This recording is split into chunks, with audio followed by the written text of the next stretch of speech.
We're not rambling today. We're getting right into it because we are on the good old Rage Pod. And look, I'm with Ebar and Friendy Wendy over there. She's going to be popping in hard today. She's got words. She's got a lot of thoughts. I agree with you. I'm here on the Rage Pod with the Tara Erickson. We're ready to get into it. This is the pod where we rage against the serene and all of the things in between.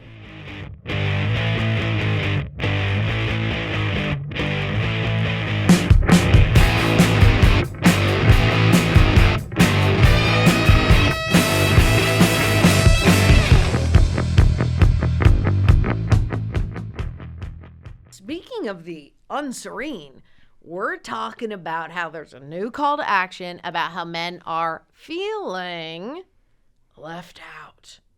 Okay? The idea that some branding department marketing, they got a hold of it and they labeled it the male loneliness. It doesn't stop there. Epidemic. Some marketing executive was like, that's it. That's the one. Get it out there. Start a hashtag. Put it on a t-shirt. Tell all of your male friends. Make it go viral. Bingo. Mm-hmm. And like, there's men. They're lonely. Mm-hmm. Okay, so it's more than one. Mm-hmm. There's and so it's an epidemic. Epidemic. So when I think of an epidemic, that's giving typhoid. It's giving herpes. It's giving toxic positivity. You know what it's giving? It's giving Marvel movies. Yeah, there's a lot of Marvel movies. Fact. So you got to tell me what you've been up to this week. Let's tell the people. What has happened this week? So my kids had their first dental appointment. Oh, okay. And I was like gearing up to come away with like trauma wounds both inside and outside. Like I might have like a scratched cornea. Like I was prepared for that. Because think about it, we all fucking hate the dentist. Absolutely. Imagine putting toddlers through that. Yeah. And this is like how just sort of frenetic my life has been. It was like one of the most calming moments of my week. Because you get in there and you lay down on the dentist chair and then the toddler gets put on top of you. They get on top and then the dentist works on them? Well, that happens later. This was just the chat with the hygienist. But there's a screen on the ceiling. I didn't even care that it was playing some bullshit like Baby Shark. I didn't even care. I laid back. I had a baby on my chest and we were just sitting there. And then you turn and you have the baby like on your lap, legs on your lap. Baby's head is on dentist's lap. And then he goes in there, checks it out. I assumed they were going to have 18,000 cavities. 0. You done good. And I was like, this is great. Their biggest meltdown was getting put in the car seat. Oh, yeah. Well, that's life, baby. I'm going to tell you right now, this is not a surprise to me. My dentist has a screen on top and he asked me, what do you want to watch? And I go, great. Say Baby Shark. I say, well, number 1, give me the meds. And number 2. Wait a minute. What meds are you getting at the dentist? They give them to me. They give what me meds? The ones that relax you. What's it called? I don't know Valium? what it's called. Yeah, probably. But they don't give me a full one. Because I say, I don't mess with that. I don't do the juice here. But when I'm here, I'm doing the juice. And they go, here's a half of one. And you relax. They put a blanket on me, spray lavender. I am not joking. This sounds like a joke. It's garden variety teeth cleaning. Erica, yes. Where is this? Yeah, I need it. We need a Groupon immediately. Yeah. We need to go for an outing. I mean, that sounds like a great time. Anyways, what's going on with you? Not much. You know what I was thinking just this week? I was like, dude, as I've gotten older, I get less and less feelings. I feel like right now I'm down to one feeling where I just go. You're on Valium at the dentist's office. I get it. Yeah, and I'm like, this is great. This is cool. I'm like, I feel steady, neutral. Maybe when I'm with my cats, they give me more emotions where I'm like, you're so freaking cute. I want to eat you alive. Mm-hmm. But other than that, it's sort of just like, it's odd because my aunt would always say, it's going to get better when you're older. You'll realize like, it just, everything gets easier. Is your aunt Jennifer Coolidge? Yes. And she's like, just trust me. You won't be worried about much when you're older.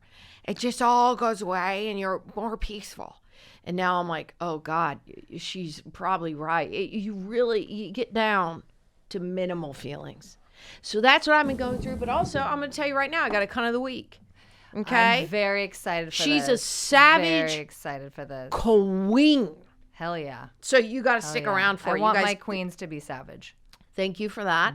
And you guys got to stick around for it. That's just our little teaser right there. You don't want to miss it. And for the new listeners, Cunt of the Week stands for courageous, unapologetic, notorious, 10 of a woman.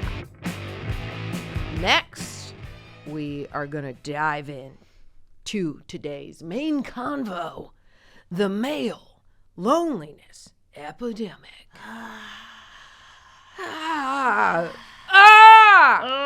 Yeah, that was good. Good. All right. So today we are talking about the male loneliness epidemic. And my first reaction to hearing about it is, oh, is that a thing? That feels very much like Fetch from Mean Girls. People are trying to make this happen. Like you were saying the other day, you were like, loneliness isn't new. No, it's not new. Since the dawn of time. Yeah, and it's like no matter how old you are or like how you identify, people are going to they feel more isolated now than they were like decade ago. Oh my God, everyone's so alone. Yeah, so like everyone's lonely. And according to like the recent Pew Research study, it's only 16% of men who claim to be lonely most and or all of the time, which is not great. But in a non-twist, no one's surprised that so are 15% of women. And actually, if you do the numbers, there's more women than men. So it's really kind of like evening out. I don't even know what that number translates to, but it's probably, if you actually look at the numbers that represents, it's. Let's pretend we don't know math. It's only a 1% decrease. So 1% gets you an epidemic. So listen, I got to ask, why is this non-epidemic important? It's important to care about this as women in a lot of different ways without assigning responsibility on us to fix it. We'll get into that later. Mm-hmm. But on one level, we need to care about it because when men get chronically lonely, they get sad and then they get angry, and angry men will get violent. Yeah. And this is a real surprise, but men get violent with women. So literally women's survival depend on us caring about this. I agree 100%. And like loneliness can turn people culty, right? They can get obsessed with a thing because they're thinking, why do I feel this way? I've isolated myself. And Andrew Tate. Yeah, we like to call him Andrew Tate. Yeah. On the Rage Pod. Andrew Tate. Tate. God, Andrew Tate is like a would you rather option. Like, totally. Would you rather chew the gum off the bottom of the seat of a subway or have anything to do with Andrew Tate? Yeah, we're going gum 100%. It's gum 100% of the time. Well, it's just not good for the men out there to get that type of mindset. Oh, and yeah. it's also not good for us to be surrounded by people who think that, because then it's increasing the anger and the resentment coming towards us. If not other men who look better than this guy who may feel lonely. He may feel like that guy's got everything and I have nothing. But the taintness is going to fuel him with fire, you know? And I know that Friendy Wendy, she found out something that she wants to talk about because there's also men out there that are trying to combat this. There are people out there that don't want that to be. They don't want Rape's publicist to be the only marketer of the male perspective. And Friendy Wendy, you found somebody. I found a man named Rafael Gomez, and I found him on a Red Pill podcast. We'll get into how I found that later. But Rafael Gomez has a podcast called Women on Men, and he is talking to women about what they are looking for in a partner and how men can be better partners, whether it's through interpersonal communication, emotional intelligence, doing any type of work on themselves, propping women up, being a true partner, and kind of dispelling all of this manosphere, red pill anti-woman bullshit. And it's really wonderful what he's doing. He's the only one I found, but he is doing some good work out there to help perpetuate some positivity between human relationships. I love that. I mean, I'm glad there's one. I mean, that's more than I thought. Yeah. But we do like to see that there are men, one man for now, who is actually helping with that incel culture, because we actually just learned a couple days ago what Stacy's and Chad's are, okay? And they are what the incel refers to as sexually successful men and women, whatever the fuck that means. Yeah, what does sexually successful mean? Yeah, where's the bar? Where's the bar? It's also very hard to say. It's like a Sally sells seashells situation. I'm with you. But like, just the pure act, the rote act of having sex doesn't mean it's a success. Certainly not for the woman. But like, I guess just because it's very clear when a man has come, that's all we care about. That's the only form of sexual success. Well, I'm looking at you right now, and if you're a man who came and you're not worried about me, you are unsuccessful in the sack, 110%. It's a one-way street to not a call back after. Exactly. That's what I was going to say. You're not getting a second time. No, you're not. But also, men will be honest and say that even if they ejaculate, that doesn't mean that it's like great sex. I agree with you. Right? Like, I'm not going to try to talk about the male experience. Yeah, we don't know. Of ejaculation, but from what I have heard. I think there are two categories of men here. I think there are the men that are in our age group that I have less sympathy for because I'm like, figure it the fuck out. We all did. F.I.T.F.O. F.I.T.F.O. F.I.T.F.O. But then I do worry, and I am concerned for the younger generation of boys, the 10, 11, 12, 13-year-old boys. I'm someone who raised a boy. He is now 21. I felt like I was very cognizant of the values that I was going to instill in him. And I know I succeeded in that because I've raised a very empathetic, loving, caring kid. 100% can confirm. You really did. So I do think part of it is on awareness for the parents and getting ahead of it.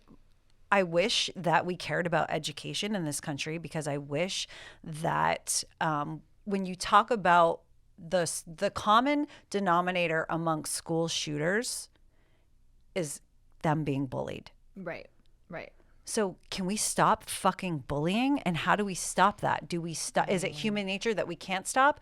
Or is there something that we can do within the school system to teach empathy, to teach interpersonal communication, to teach being a better human? Or is that just a naive, futile I thought? think you're also, I mean, this is a very multifaceted problem, right? We also, particularly in America, we live in a gun-happy, alpha-happy, capitalistic environment. So 100% we need to invest billions, trillions of dollars into education, both EQ and in other, problem-solving ways and confidence-building ways.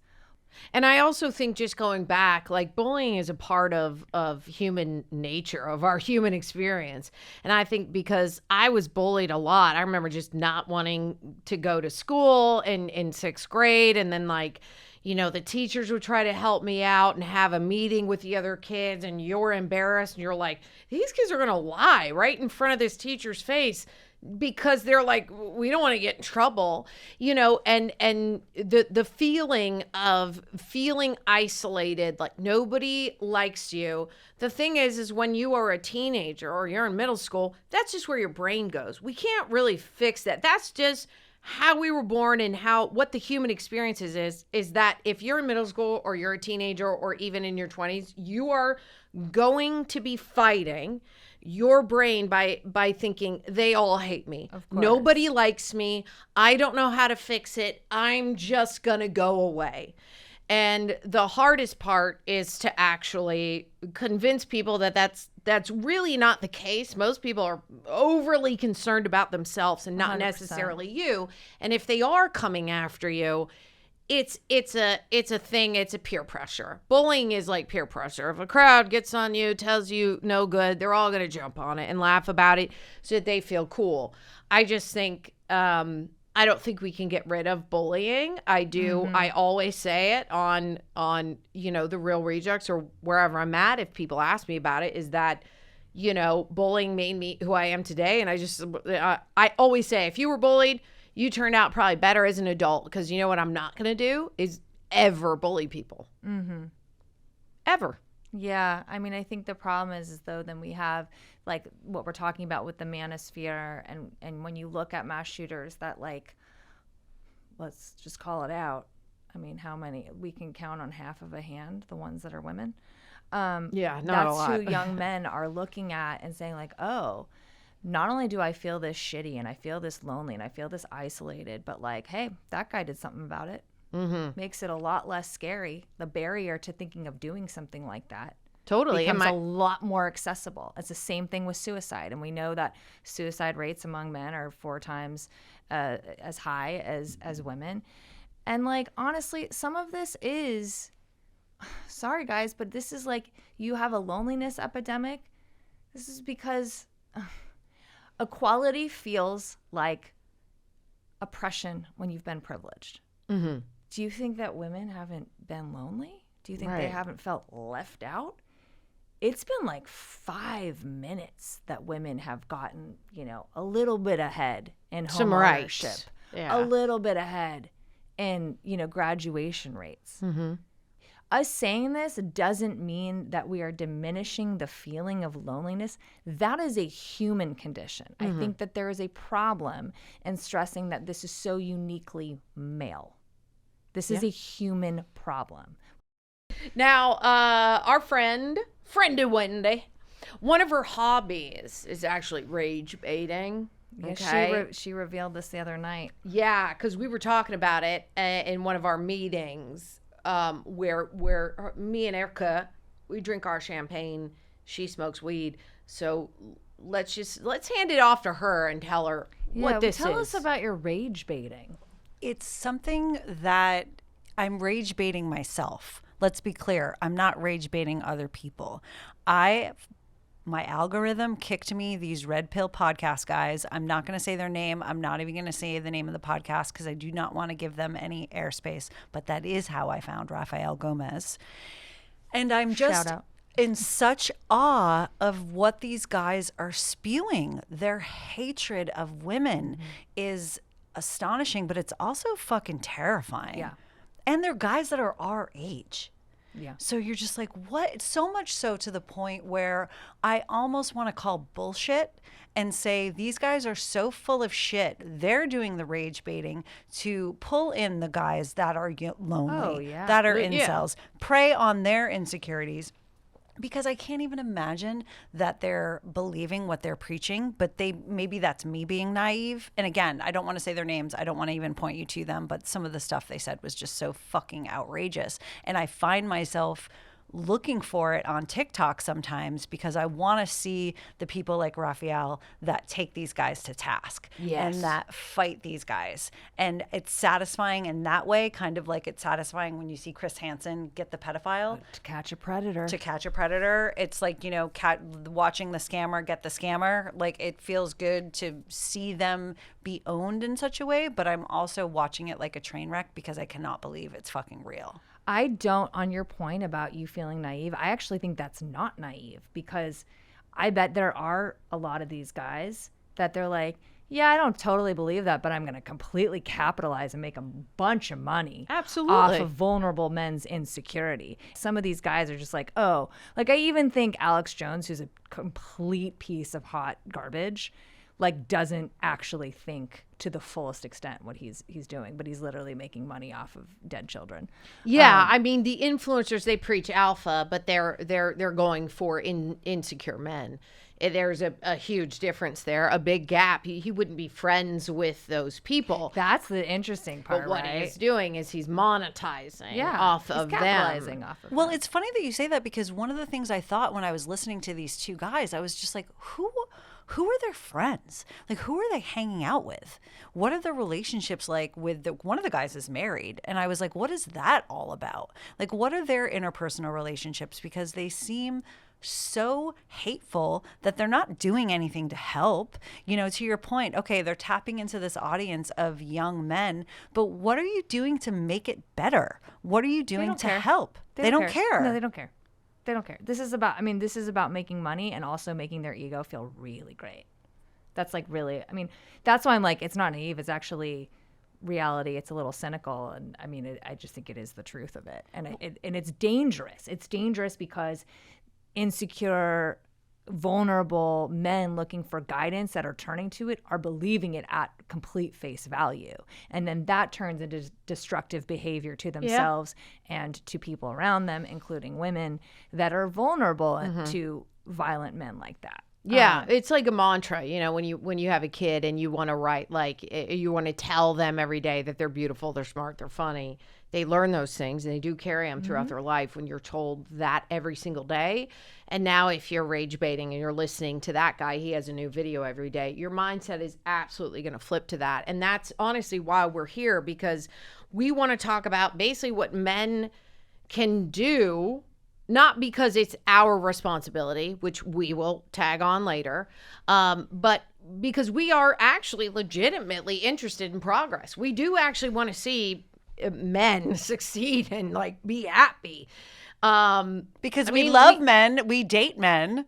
We want them to be better partners. We want them to be better humans. Yeah, we are legitimately on their side because we want them to be good. I mean, I will just say for me, which we'll probably tap into later, especially on a date. I mean, I'm still out there dating them, but like, I want you to be good and happy and successful. I'm not on your side. So anyway, we do have a special guest joining us in this conversation, and get this, he is a man, but he has thoughts on this old male experience that we've been discussing.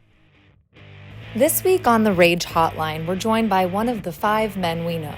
3 of them are gay, 1 is someone's son, and this one is my partner and the father of my gremlin twins. His name is Ben Gonzalez. You've reached the Rage Hotline. Please leave us a message. Okay, we've got an email from Joe that says, on the male loneliness epidemic, it's nothing new. It's always been here. We're not supposed to talk about anything, especially feelings. That's weak and gay. I've been called both by my coworkers, my dad, my mom. That's heartbreaking to me. Yeah. Now I'm 40, and any type of friend I had is gone, and I have no girlfriend. I just spend my time alone in my room, just waiting for the next day. Most of the time, I just feel angry or sad. But it is what it is. Nobody cares about how you're really doing. It's just how we were raised to be polite. Say, hi, how are you? Good. Well, that's great. Nice seeing you. Bye. And you move on, period. I think, it's unfortunate that, your parents and everyone around you was calling you weak or a pussy for opening up and your feelings. But you're 40 now, and I would say, fuck them. They didn't have the right idea. And I would put a load on them as to say why you're locked in your bedroom and afraid to talk to people, because we are here now saying we are not those people. And we would happily and are welcoming you for sending this in to say, what I think needs to change is that instead of you closing it off to just go, this is me now, and I don't have a girlfriend and I'm lonely, something has to change, right? And that's going to come from you. I don't think I have the perfect answer. Can I talk to Joe? Say Yeah. Please. I'm sorry. Like that's not cool. And like the fact that you like are like remembering that all these different people said this to you, like you're the smarter person. You have the burden of like seeing them seeing you incorrectly and stuff, and their weaknesses and their fear. And that's a bummer. And if you're alone right now, like, I don't know the answer, but I would say, I read this book recently, but basically like start moving towards a path, not goals, but a path. And like community's helpful. So go join into a sport. Physical exercise is great. And if you don't want to do a sport, then cool. Just walk around your neighborhood, but join the community of like, I don't know, chess club, whatever it is. But don't expect to meet anybody there. Just know that that's going to benefit you somehow. And start putting together your life in these things that are good, but don't necessarily think that any of those are going to be the answer. Just start walking this better path. And that has been helping me, and that's all I got. But I am sorry that that happened to you. We have some voicemails, yeah? Hi guys, just want to say how much I love you both. Also, I saw your prompt on Instagram about the male loneliness epidemic, or so it's being called. It is the biggest load of bullshit I've ever heard in my entire life, and it is simply like a way for men to be more openly misogynistic and, in their eyes, excuse rape and the maltreatment of women for no apparent reason. Gotta be honest, pretty much all of the men in the world at this point are just digging themselves bigger holes, and this is a testament to it, and it's really unfortunate that some people have to be grouped in with that because, you know, it's obviously not all men, but it's all men until there are no men doing it anymore. So it's a sad world we live in nowadays, but, you know, I guess it is what it is. Well, this caller speaks our love language. Jesus. Yeah. Said he likes us. Pandering. Mentioned misogyny. Mm-hmm. Said it's bullshit. What do you think, Ben? What do you think about that voicemail? I'm conflicted because part of me, like, I'm kind of a rageful person. I mean, I can't be, but like, I could absolutely be rageful around you, and then I wouldn't be in a relationship with you. So I have to keep it in check. It's a bummer. But I guess what I'm saying is, to what I respond very naturally to what he's saying. I'm like, yeah, fuck them. But I also don't think like that is helpful to them to get things done. So I'm conflicted. I'm not saying he's wrong. I'm just saying like men are not allowed to complain because we are the ones in charge. And like if we're having problems with something, like we need to then focus on that and fix it. Yeah. Do you when you say that men are in charge, you say that in the sense of what I'm getting from that is that men have had so much power for so long. Yes. So like that's why they can't complain. Because Right. part of the problem is that men are in charge. When did we decide that one part of humanity is less powerful than the other? It's a paradigm shift where we actually look at people as human beings. And I know that's a weird idea, but Hi, I actually haven't tuned into the Rage Hotline yet, but I'm a huge fan of Tara X and through the Real Rejects, and I saw her male loneliness epidemic post, and I really wanted to drop a message. I don't know if someone listens to this or something, but basically something that I personally went through is I don't know if I tie it to male loneliness, but mental health awareness skyrocketed, thankfully.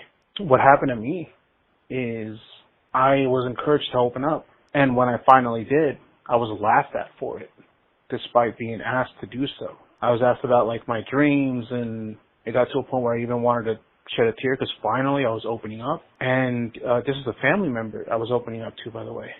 And they laughed at me as if to say that's stupid. And at that point, I just didn't want to open up to anyone ever again.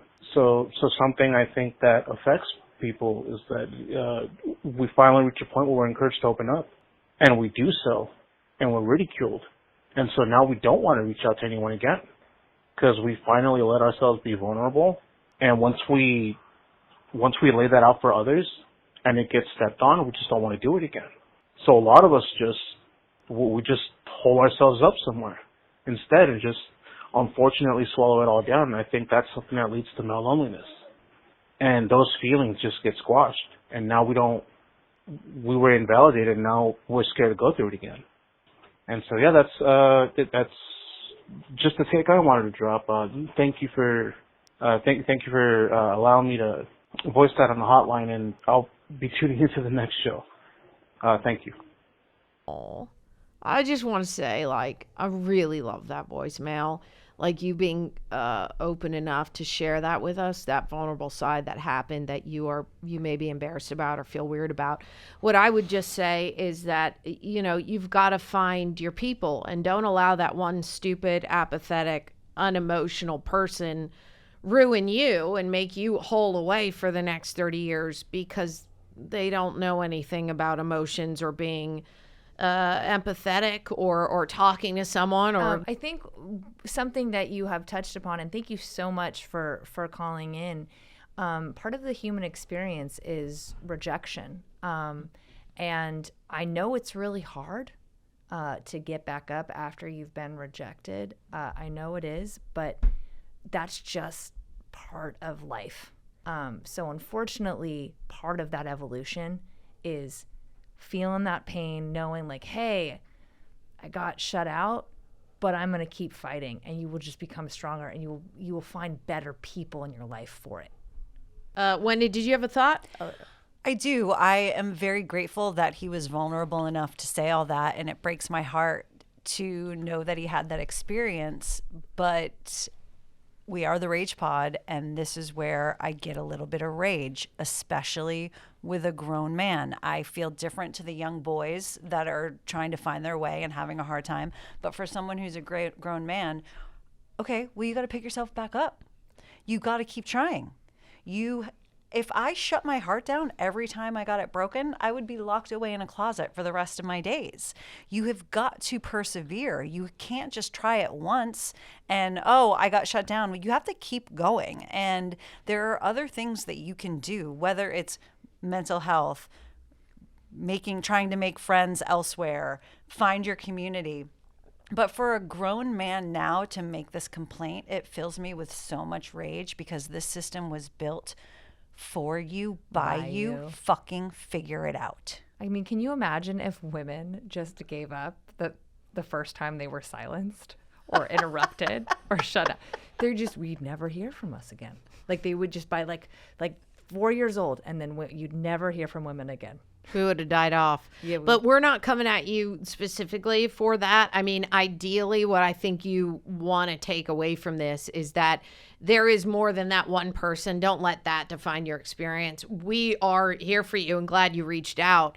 And like, we are just saying, frickin' get up and get back to it. Because I promise you there are people out there who will welcome you. So when Wendy is saying fucking figure it out, that's what we're getting to, because I promise you there are people out there who are for you. And when you get out there and you're like, I'm figuring it out, they're like, hey man, me too, let's talk. You know, we F.I.T.F.O ourselves. Like people, you know, we say to ourselves, like, figure it the fuck out. So this is, again, it's not like at you specifically, but you're not alone. Like there's lots of people that have had to deal with it. Either you're a teenager and you have too much oil, or you're reaching menopause and all you want is oil because you lose it as you age. Fun. Yep, finding skincare that works for you is a toughie, except that we found the unicorn, Neon Hippie. It has 7 mushrooms, it hydrates, it's full of nutrients. Guess what? You get a discount on Neon Hippie for listening to our podcast, The Rage Pod. Use the code RAGE for 25% off at neonhippie.com. I think it is very important in how we talk about solving this problem. And one of the things that I have seen happen is that you hear people say, you know, it's on women to help men become more emotionally aware. It's on mothers to raise their sons to be better men. Fuck that. Yeah. Okay? Yes, it's on everybody. But guess what? Women have compassion by nature. I'm not worried about women not having compassion. We all need to promote humanity.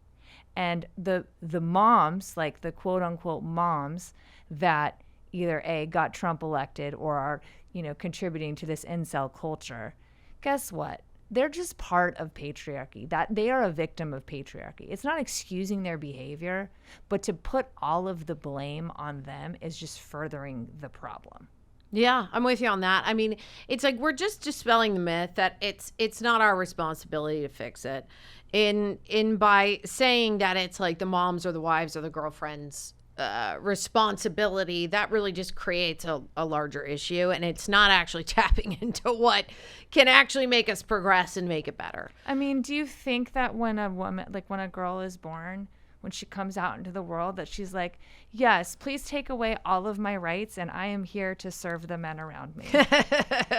No, it's because she's conditioned. She becomes conditioned by the world around her to believe that she isn't as important as men and that she needs to think about their interests and everyone else's first. Yeah, and blaming women really just ignores those structural issues, like the mental health stigma. We're talking about friendlessness, toxic masculinity, workaholism. It's not about women changing.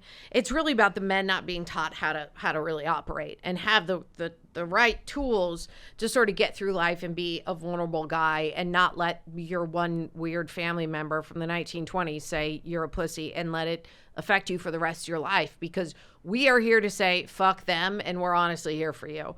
I think with more listening, it's less fighting. More listening, less fighting. It allows you to connect. We want you to connect. We want you to connect. We want you to love more. Maybe while you're at it, end abortion bans. But again, just to reiterate, people are not rejecting you. They're rejecting behavior. And so that means that you can change it. That's like the exciting part of it. And it's sort of like, when people go and perform on stage, they forget the audience is there. They're rooting for you. So women are rooting for you. We are. They're not like stoked if they go on a date and you don't ask a question and give them zero eye contact and are essentially like a mannequin across. Like they don't win in that situation. No, we're not here for that. And honestly, the ultimate respect is doing that, being curious, taking notes, like getting out there, self-care, figuring it out, making it better. But also, that's going to lead us into the cunt of the week, which a reminder for the new listeners is courageous, unapologetic, notorious, 10 of a woman, 10 of a person. We're going to there's plenty of pets, men, they, them, so many pets. People out there, a lot of pets are 10 out of 10s that we're going to talk about. But I want to talk about the cunt of the week, which I chose as Celine freaking Dion. Hey! Now listen. She is courageous and unapologetic. Oh, yeah. We all know she's a singer, but listen, 1999, at the Oscars, she wore a backwards tuxedo, not because she loved it. I mean, she's a fashion risk taker. If you've ever seen her show, I mean, she goes wild, but it's because she wanted people to talk. She wasn't like, I want them to talk badly or greatly about me. She just likes the conversation. She likes it. Bonnie Raitt. Do you get that reference? Let's give him something to talk about. I do get it, which I love. And I also think the notorious part of her is that she recorded My Heart Will Go On in one take. No. She hated it. Shut it down. She hated it. Shut it down. That's too good. That's one too good. One take, baby. And think about that song, how amazing it was. And, I look at her and she was born with, 14 siblings, lived in a house with 1 bedroom, 1 bathroom with all 14 of them. She is still close with them now. She lost her brother and her husband within a couple of days from each other. Weeks later, she was back at the Coliseum performing, getting to work, and she is the largest grossing artist that has ever performed in Vegas, period. Damn. That's Celine Dion. She is a cunt of the week, but also it's not just because when she sings, I feel something. Because when she sings, she gives her heart, she gives her soul. You can feel it in her body. She looks at you. I mean, I sob when I see her live. It's not only because she has perfect pitch. She has an octave that just the range. She can go from her dynamics, or like she can get really quiet to belt your freaking heart out. But it's also because she cares about people, and that's what you can feel when you see her perform. She really does want to hit you here, and she talks about that. And she stays after her shows to thank her team personally. And that's what I think makes her a cunt of the week. So, freaking Celine Dion, if you're not listening to her, I know that's old school and she has dealt with stiffness syndrome. We are aware she's not singing as much, but she's a freaking best. And if you don't know her, get with the program. All right, we need to get the F out of here. So let's have Wendy take us out. Deep breath in, you guys. 1, 2, scream into your pillow.